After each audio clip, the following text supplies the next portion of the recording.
In this video, I'll show you how to connect your Sony Soundbar, no matter which model you have, to your television using HDMI. So let's get started right away. Most Sony Soundbars that have an HDMI connection will come with an HDMI cable in the box. So I'll assume you'll have one. If not, check my Amazon links down below. I'll put some links to a HDMI cable.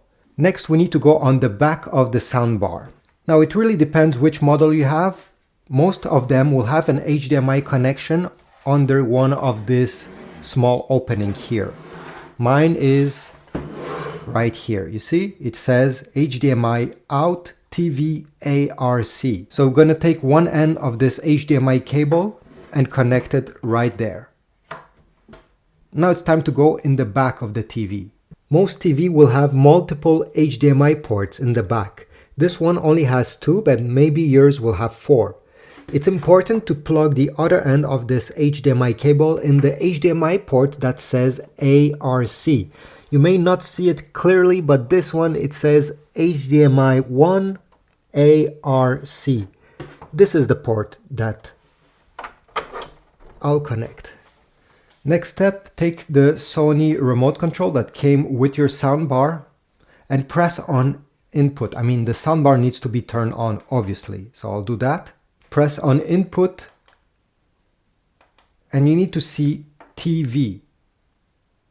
If you don't have the remote control, don't worry, the same button is located on the soundbar itself. It's the second one. Now on the TV itself, you need to go into the settings.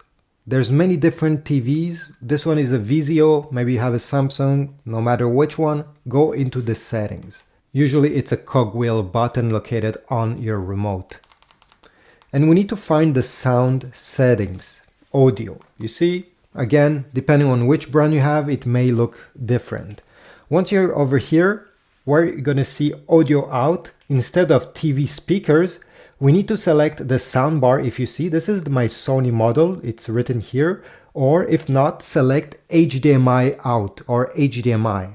Once you've done this, go ahead and open any movies, anything that has audio to see if it's working. All right, it's working. You won't need to use the Sony remote control anymore to control the volume. Let me show you over here. This is my TV remote control, and every time I touch volume up and volume down, you see it changes the volume directly on the soundbar. Since we have connected it in the HDMI ARC, the TV is controlling the soundbar. So even if I turn off my TV with my TV remote control, it will turn off the soundbar automatically. You won't have to go over here, turn it on and off, or you won't even need this remote for now on. Even when you turn on your TV, the soundbar will turn on every time with it. If you're having issues and you don't hear any audio coming out of it, although you did everything I showed you, don't worry. There's other options you can change if you go back into the audio settings.